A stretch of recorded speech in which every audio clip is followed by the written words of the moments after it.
Hello students, मैं Pawan Sharma Mukesh classes में आपका स्वागत है। हिंदी की क्लास के अंतर्गत हमारा जो टॉपिक चल रहा है वो है संधि, और संधि के अंतर्गत हम जो पढ़ रहे हैं वो पढ़ रहे हैं स्वर संधि। स्वर संधि की हम बात करें तो स्वर संधि में एक भेद हम पढ़ चुके हैं पिछले वाले वीडियो में, जो हमने पढ़ा था दीर्घ संधि। आज जो हम बात करेंगे वो बात करेंगे गुण संधि के बारे में, यानी स्वर संधि का दूसरा भेद आज हम पढ़ेंगे, जो कौन सा है, गुण संधि। नंबर सेकंड संधि है गुण संधि। गुण संधि की हम बात करें कि गुण संधि कहां पर होती है, तो गुण संधि के लिए कहा जाता है, समझिएगा, गुण संधि में कि यदि पहले शब्द के अंत में, कहां पर, पहले शब्द के अंत में अ या आ वर्ण आए, ये कहां पर आएगा, पहले शब्द के अंत में, पहले शब्द के अंत में अ या आ हो। इसके बाद में, इस अ या आ के बाद में अगर ई वर्ण आए, ई कोई सी भी आ सकती है, जो छोटी हो या बड़ी, इसी प्रकार उ वर्ण आए या फिर री वर्ण आए, तो वहां पर कौन सी संधि करेंगे हम, गुण संधि। समझिए, पहले शब्द के अंत में क्या आएगा, अ या आ वर्ण आए, या फिर ई या ई आए, या उ आए, या फिर री वर्ण आए, तो वहां पर कौन सी संधि करनी है, गुण संधि। कौन सी संधि करेंगे, गुण संधि। गुण संधि में होता क्या है, समझिए कि यदि पहले अ या आ है, कौन सा वर्ण है, अ या आ, अगर इस अ या आ के साथ में ई वर्ण आ जाए, कोई सा भी, छोटा हो या बड़ा, तो दोनों वर्णों के स्थान पर ए होगा। दोनों वर्णों के स्थान पर क्या बनेगा, ए वर्ण बनेगा।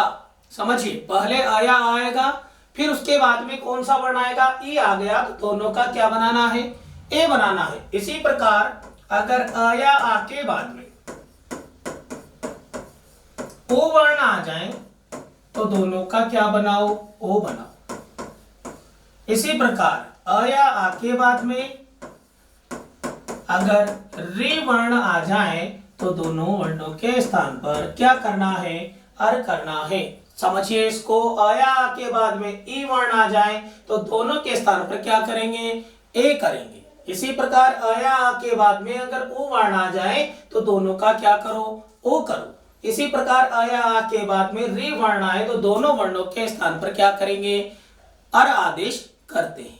कंप्लीट है। ये तो रही हमारे नियम की बात, समझ में आ गया। आगे हम उदाहरणों पर इस पे चर्चा करते हैं कि उदाहरण कैसे बनेंगे और क्या बनेगा। देखिए, जैसे हमने बात करी, उदाहरण से हम समझते हैं इस चीज को।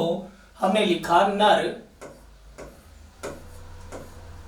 नर धन ईश। नर धन ईश, इस उदाहरण में हम बात करें तो सबसे पहले हम समझेंगे इस नर शब्द के टुकड़े। तो इसके जो हमने टुकड़े किए वो क्या बनेगा, अंतिम वर्ण क्या है, र। र में कौन सा स्वर है, अ स्वर है, अ निकला, इसके बाद में ईश। अब अ के बाद में क्या आ गया, ई आ गया। अ के बाद में कौन सी ध्वनि, ई आ गई, तो अ के बाद में ई आएगा, तो हमें दोनों वर्णों के स्थान पर क्या करना है, ए करना है। क्या करना है, ए। तो दोनों के स्थान पर क्या किया, ए किया। जोड़ें तो न लिखा। अब ये र वर्ण क्या है, हलंत है। र वर्ण क्या है, हलंत। हलंत वाले व्यंजन के बाद में अगर कोई भी स्वर ध्वनि हो, कौन सी ध्वनि, स्वर ध्वनि, तो जो वर्ण है व्यंजन, उसमें उस स्वर की क्या लगती है, मात्रा। समझिए, यहाँ पर र हलंत है, ये र क्या है, व्यंजन है। र में क्या जुड़ेगा, ए, तो फिर क्या बन गया, रे। पीछे क्या बन चुका है, श, और हमारा शब्द क्या बना, नरेश। अच्छे से समझिएगा, नरवे से क्या निकला था, अ, पीछे क्या था, ई। दोनों वर्णों के स्थान पर क्या बन गया था, ए, और जोड़ते ही शब्द क्या बन गया, नरेश। इसी प्रकार दूसरे उदाहरण की हम बात करते हैं। नंबर सेकंड उदाहरण, जैसे हमने लिखा महाधन इंद्र। महाधन इंद्र की बात करें तो म, ह में से क्या निकला, आ, इसके बाद में इंद्र।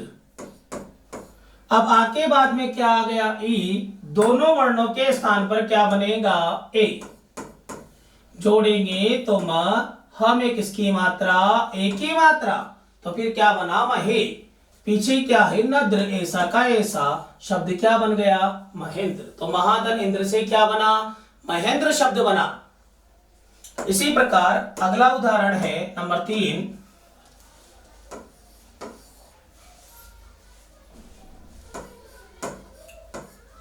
सत्य धन इंद्र।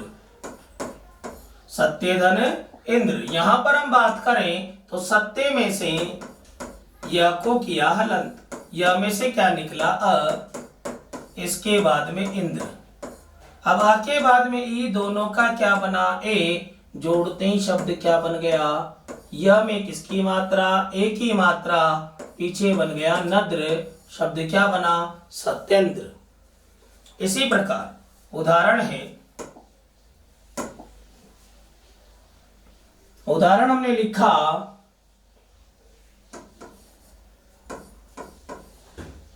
राजा धन ईश। राजा धन ईश, यहां बात करें तो रा ज को अलंत किया, ज में से क्या निकला आ, इसके बाद में ईश, आ के बाद में ई, दोनों का क्या बना ए, और जोड़ते ही आपका शब्द क्या बनेगा राजेश। समझ में आ गया।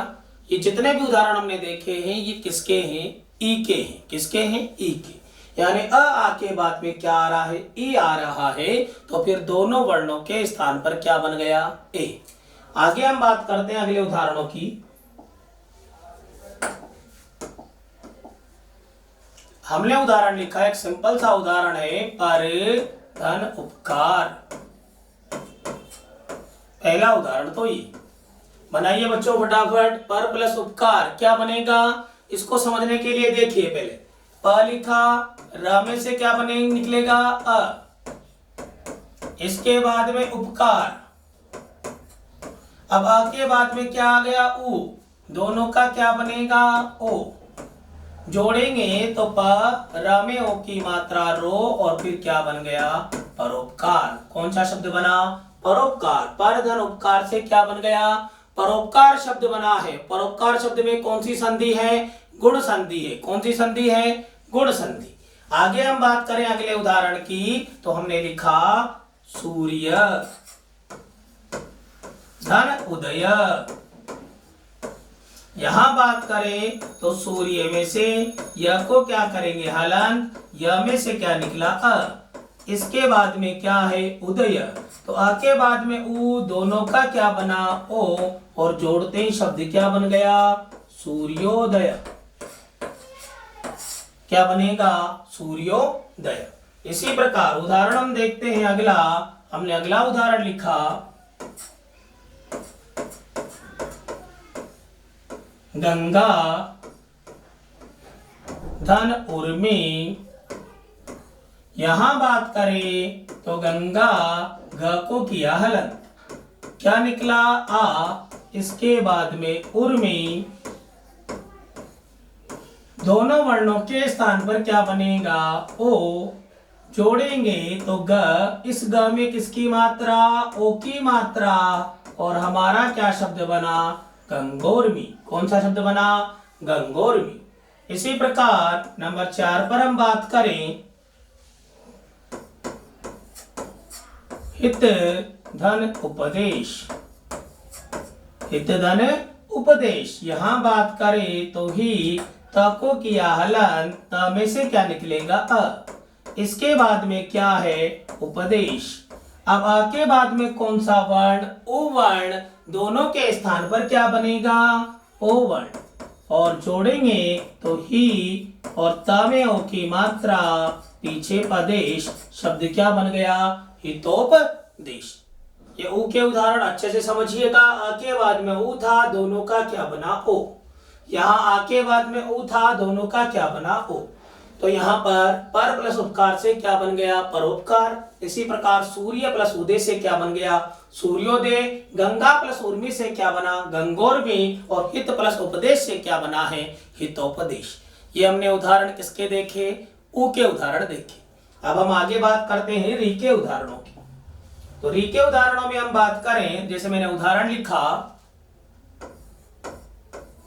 महाधन ऋषि।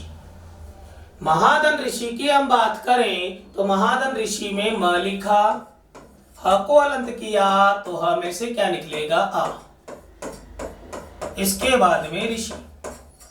अब आ वर्ण के बाद क्या आ गया? री आ गया। दोनों का क्या बनाएंगे हम? अर। अच्छे से समझिएगा, ये म लिखा, ये ह क्या है? व्यंजन। ह क्या है? व्यंजन है।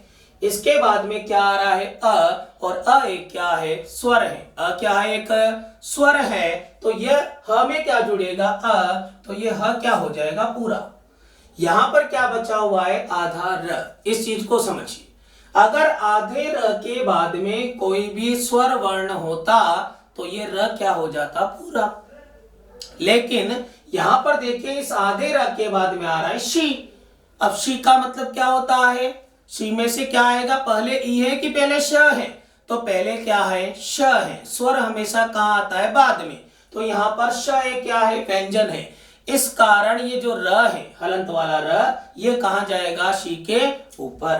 तो फिर हमारा जो शब्द बनेगा वो बनेगा महर्षि। कौन सा शब्द बनेगा? महर्षि। इसी प्रकार उदाहरण की हम बात करें, अगले उदाहरण की, तो हमने लिखा, शीत धन ऋतु। शीत धन ऋतु की हम बात करें तो शी त में से क्या निकलेगा? अ। इसके बाद में ऋतु, दोनों के स्थान पर क्या होगा? अर। और जोड़ेंगे तो शी त में अ की मात्रा त पूरा। यह र क्या है? आधा। अब र कहां जाएगा? पीछे वाले वर्ण के ऊपर। यहां पर र कहां गया था? शी के ऊपर। तो फिर र किसके ऊपर जाएगा? तू के ऊपर, यानी कि शब्द क्या बनेगा? शीतर्तु। कौन सा शब्द बनेगा? शीतर्तु। शीत धन ऋतु था, शब्द क्या बना? शीतर्तु। अगला उदाहरण हम देखें, नंबर 3। उदाहरण लिखा, देवधन ऋषि। देवधन ऋषि की हम बात करें तो यहां पर दे लिखा, व को किया हलंत, व में से क्या निकलेगा? अ। इसके बाद में ऋषि। आ के बाद में री वर्ण, दोनों के स्थान पर क्या हो जाएगा? अर। जोड़ेंगे तो दे। अब व में क्या जुड़ेगा? अ। तो वह क्या हो गया? पूरा। यहाँ क्या बचा? आधा र। आधा र कहाँ जाएगा? शी के ऊपर। शी के ऊपर जाएगा तो आपका शब्द क्या बनेगा? देवर्षि। कौन सा शब्द बना? देवर्षि। समझ में आ गया? इसी प्रकार नंबर 4 हम बात करें, जैसे उदाहरण की, लिखा, सप्त धन ऋषि। यहां बात करें तो सप्त में से त को किया हलन, त में से क्या निकलेगा? अ। इसके बाद में ऋषि। आ के बाद में री, दोनों का क्या बना? अर। जोड़ते ही शब्द क्या बनेगा? सप्त। त में से अ। र कहां जाएगा? शी के ऊपर, और शब्द क्या बन गया? सप्तर्षि। समझ में आ गया? दोबारा फिर समझिए, महाधन ऋषि था। यहाँ पर कौन सा शब्द था? पहले उदाहरण में कौन सा था? महाधन ऋषि था। यहाँ महा में से क्या निकला? आ। पीछे कौन सा वर्ण? री। दोनों के स्थान पर क्या हो गया? अर। जोड़ते ही शब्द क्या बन गया? महर्षि। इसी प्रकार शीत धन ऋतु था। शीत में से क्या निकला? अ। पीछे क्या है? ऋतु। दोनों का क्या बना? अर। और जोड़ते ही शब्द क्या बन गया? शीतर्तु। अच्छे से समझ में आया? यहाँ पर फिर देख लीजिए, आप एक बार फिर देख लें। सबसे पहले हमने बात करी गुण संधि की। तो गुण संधि में हमने ये देखा था कि पहले कौन सा वर्ण आ जाए? अ या आ जाए, और इसके बाद में अगर ई वर्ण हो तो दोनों का क्या बनाना है? ए बनाना है। अ या आ के बाद में अगर उ वर्ण आए तो दोनों का क्या बनाना है? ओ बनाना है। इसी प्रकार अ या आ के बाद में अगर री वर्ण आ जाए तो दोनों का क्या बनेगा? अर बनेगा। क्या बनेगा? अर। कौन सा वर्ण बनेगा? अर। फिर इसके बाद में हमने उदाहरण देखे थे, यहाँ पर सबसे पहले किसके उदाहरण देखे हमने, ई के उदाहरण। ई के उदाहरण देखे तो यहाँ पर नर प्लस ईश था, दोनों का क्या बना, ए बना। क्या बना, ए। यहाँ पर भी महा प्लस इंद्र था, दोनों में आ निकला, पीछे ई, दोनों का क्या बना, ए, और शब्द क्या बन गया, महेंद्र। फिर हमने किसके उदाहरण देखे, ओ के उदाहरण। यहाँ हम बात करें तो पर प्लस उपकार, अ प्लस उ इक्वल टू क्या बन गया, ओ बन गया। यहाँ गंगा में आ था, पीछे उर्मी था, दोनों का क्या बना, ओ बना, और शब्द क्या बन गया, गंगोर्मी बन गया।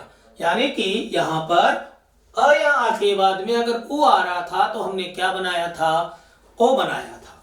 इसी प्रकार अ या आ के बाद में अगर री वर्ण आ जाए तो फिर हमने इस री के स्थान पर क्या बनाया था, अर हमने आदेश किया था। तो ये कौन सी संधि हो गई, हमारी पहली जो संधि पढ़ी थी हमने दीर्घ, और आज हमने जो पढ़ी है वो कौन सी पढ़ी है, गुण संधि। अब गुण संधि में ध्यान रखिए, यहाँ पर शब्दों को जोड़ना भी आता है, मैं आपको बार बार कह रहा हूं। संधि के अंतर्गत प्रश्न तीन ही प्रकार से पूछेगा, या तो वो संधि विच्छेद करके देगा और आपको संयुक्त पद बनाना है, या फिर संयुक्त पद देगा, आपको संधि विच्छेद करना है, और तीसरा रहेगा संधि का नाम। तीसरा क्या रहेगा, संधि का नाम। तीन ही टाइप से संधि में प्रश्न पूछा जाएगा। अब हम बात करते हैं आगे इसी संधि के अंतर्गत।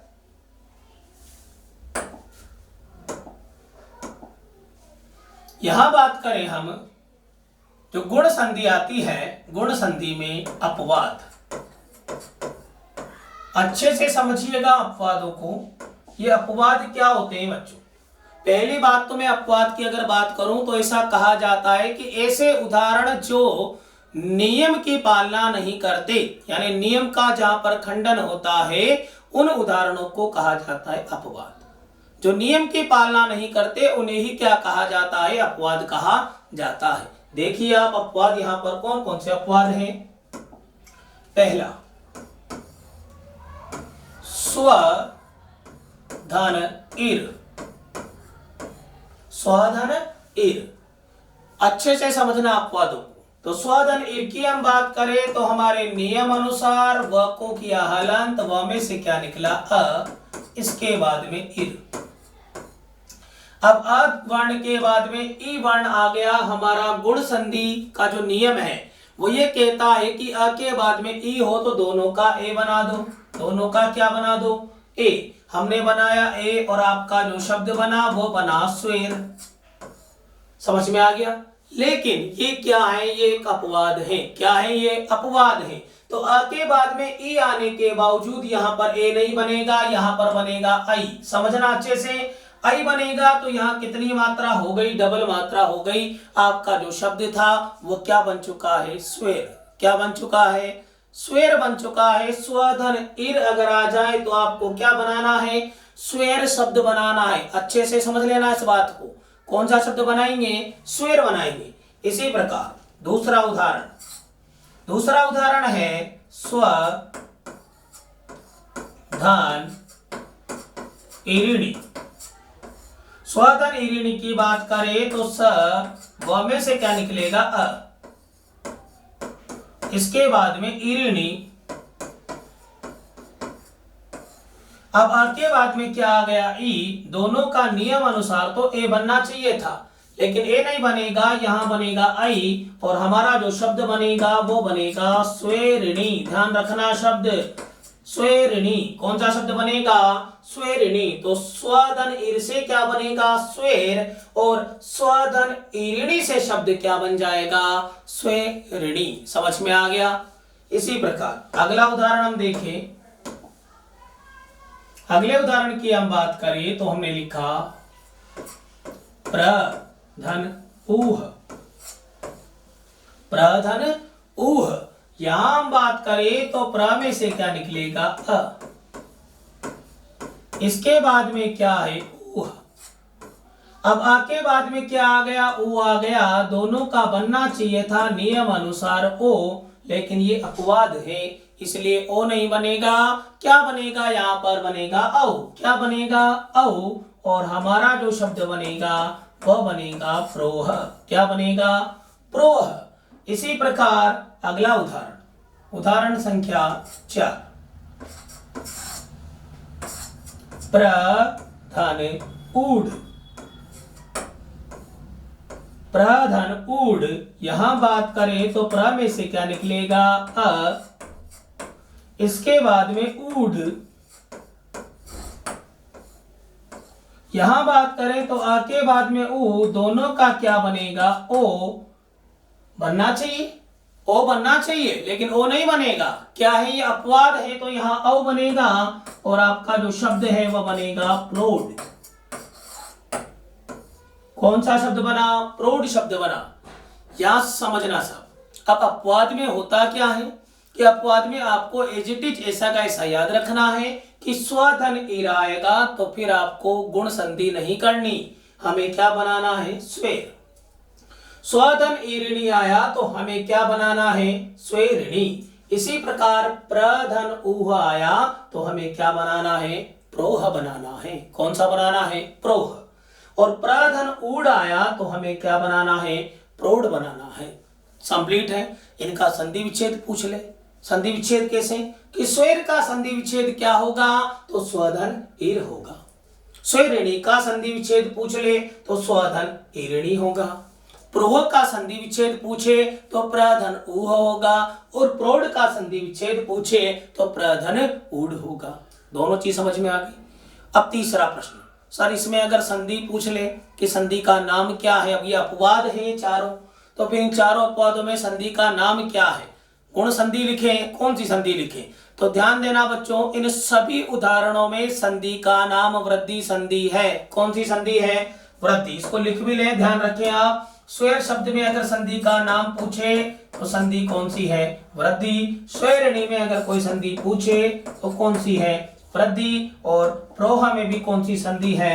वृद्धि संधि। संधि का नाम अगर कोई पूछ ले तो इन सभी अपवादों के अंदर संधि का नाम क्या है? वृद्धि संधि। कौन सी संधि लगानी है? वृद्धि संधि। कंप्लीट है। गुण संधि के जो अपवाद है उनमें संधि का नाम क्या लिखना है? वृद्धि संधि लिखना है। कंप्लीट। आगे देखते हैं और भी अपवाद।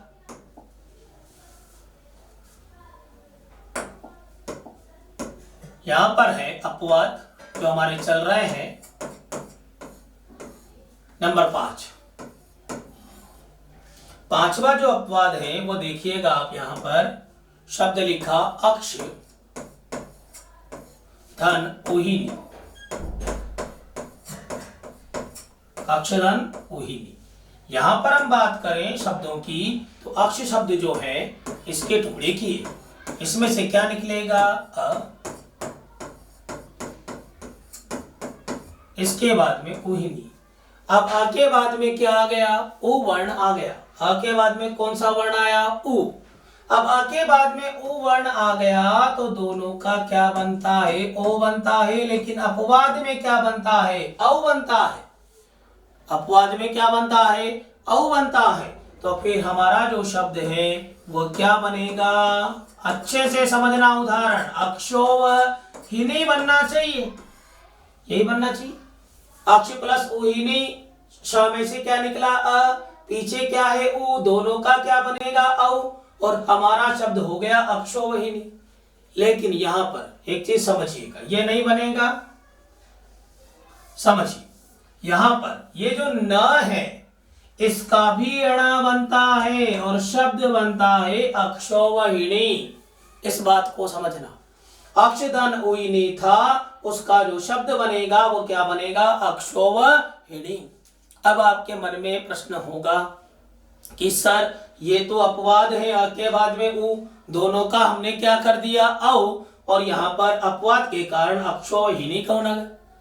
तो यहां पर ये न है, इसका न क्यों किया ये समझ में नहीं आया कि न का न कैसे हुआ। तो इसको समझिए, ये न का न क्यों हुआ। यहां पर एक संधि पढ़ेंगे हम, व्यंजन संधि। कौन सी संधि पढ़ेंगे? व्यंजन। अभी हम कौन सी संधि पढ़ रहे हैं? स्वर संधि। आगे जब हम व्यंजन संधि पढ़ेंगे तो वहां पर नियम पढ़ेंगे। स्वर संधि में तो हम क्या पढ़ते हैं? भेद पढ़ते हैं। लेकिन व्यंजन संधि में हम क्या पढ़ेंगे? नियम पढ़ेंगे। उसका एक नियम आता है, वो समझिए पहले। व्यंजन संधि का जो नियम है वो क्या कहता है समझिए, कि यदि पहले शब्द में, कहां पर? पहले शब्द में पहले शब्द में कहीं पर भी अगर री वर्ण आए या फिर र वर्ण हो या श हो, पहले शब्द में कहीं पर भी री र या स की ध्वनि हो और उसके बाद में दूसरे शब्द में कहीं पर भी कौन सा वर्ण, न वर्ण, इस चीज को अच्छे से समझ लो। दूसरे शब्द में कौन सा वर्ण आएगा, न। अगर पहले शब्द में री र श है और दूसरे शब्द में कहीं पर भी न वर्ण है तो ये जो न है वह अण में बदल जाएगा। ऐसा व्यंजन संधि का नियम है। व्यंजन संधि में एक नियम पढ़ाएंगे, उसमें यही है कि पहले शब्द में री र श कहीं पर भी आए और दूसरे शब्द में कहीं पर भी न वर्ण हो तो न के स्थान पर क्या बन जाता है, अणा बन जाता है। और इसी नियम की वजह से अक्षधन ऊहिनी जो शब्द आया है इसमें न का क्या बना है, अण। इस नियम को फिर समझिए उदाहरण से, जैसे हमने लिखा प्र प्लस मान। प्र में क्या है, र, और न है पीछे पीछे, लेकिन फिर भी इस र के कारण क्या बन जाता है, प्रमाण। शब्द क्या बनता है, प्रमाण। इसी प्रकार हम बात करें परि प्लस मान।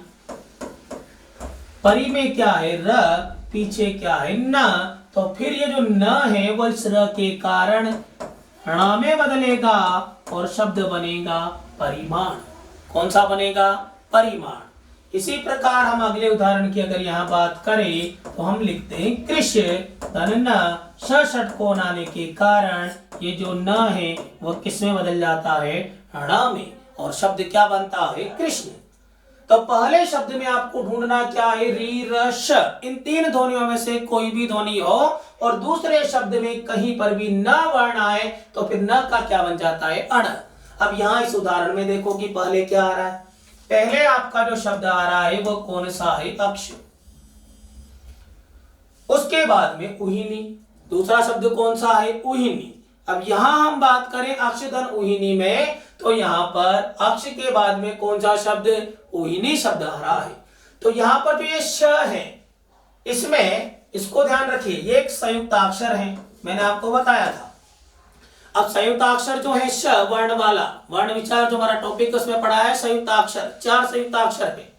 संयुक्ताक्षर किसे कहते हैं, दो अलग अलग व्यंजनों के मेल से जो वर्ण बने, दो भिन्न भिन्न व्यंजनों के मेल से बनने वाला वर्ण क्या कहलाता है, संयुक्ताक्षर कहलाता है। तो यहाँ जो श था ये किससे बना था, क और स से। समझ में आ गई बात। ये जो श है किससे बना, क और स से बना, यानी कि पहले शब्द में जो श आ रहा है इसके अंदर मूर्धन्य श आ रहा है। इस कारण हमारा ये नियम लगा व्यंजन संधि का कि पहले शब्द में री र श है और दूसरे शब्द में न है, जो उहिनी में न था उसका क्या बना, ण, और अक्ष प्लस उहिनी से शब्द क्या बन गया, अक्षोहिणी। समझ में आ गया। ध्यान रखना इस उदाहरण को, अक्षोहिणी पूछा जाता है एग्जाम में, अपवाद है ये, अक्षधन उहिनी तो फिर शब्द क्या बनेगा, अक्षोहिणी। अब यहाँ भी अक्षोहिणी का संधि विच्छेद पूछ रहे तो फिर अक्षधन उहिनी बता देना। लेकिन संधि का नाम क्या है, वृद्धि संधि है। ध्यान रखना संधि का नाम क्या रखना है, वृद्धि संधि। कौन सी संधि, अक्षोहिणी शब्द में वृद्धि संधि है। कंप्लीट है। आगे हम बात करते हैं अगले अपवाद की।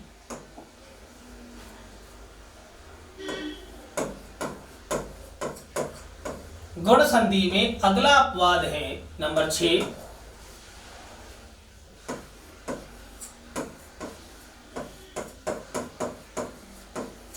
सुख धन रित। सुख धन रित की बात करें, टुकड़े करें, ख में से क्या निकलेगा, अ, इसके बाद में रित, आ के बाद में री। हमारे नियम अनुसार तो गुण संधि में अर बनता है, क्या बनता है, अर। लेकिन ये अपवाद है इसलिए यहां पर आर बनेगा। क्या बनेगा, आर। जोड़ेंगे तो सु, ख में क्या जुड़ेगा, आ, तो क्या बनेगा, खा। क्या बनेगा, खा। यहां पर र क्या है, व्यंजन। अब पीछे क्या है, त, व्यंजन। तो फिर ये जो र है ये कहाँ जाएगा, त के ऊपर, और आपका जो शब्द बनेगा वो क्या बनेगा, सुखार्थ। ध्यान रखना, आ के बाद में री आया, दोनों का क्या बना, आर, और शब्द क्या बनेगा, सुखार्थ बनेगा। और इस सुखार्थ शब्द में भी संधि का नाम क्या बताना है आपको, ध्यान रखिएगा, वृद्धि संधि। कौन सी संधि है, वृद्धि संधि है। समझ में आ गया। इसी प्रकार एक और अपवाद देखें आप, नंबर 7, दुख धन रित। यहां बात करें दुख धन रित की, तो यहां पर क्या बनेगा, दुख में से ख को किया हलंत, ख में से क्या निकलेगा, अ, इसके बाद में रित, दोनों के स्थान पर क्या बनेगा, आर, और जोड़ेंगे शब्द तो बनेगा दुखार्थ। क्या बनेगा, दुखार्थ। इसी प्रकार नंबर 8,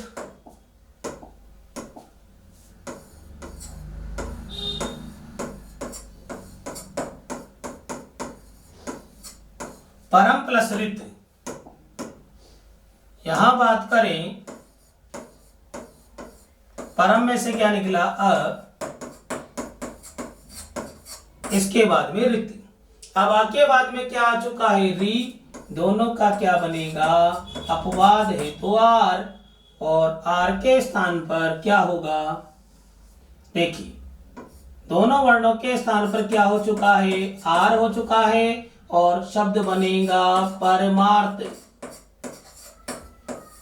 कौन सा बन जाएगा, परमार्थ। इन सभी उदाहरणों में संधि का जो नाम है हम बात करें तो संधि का नाम क्या है, यहां भी वृद्धि है,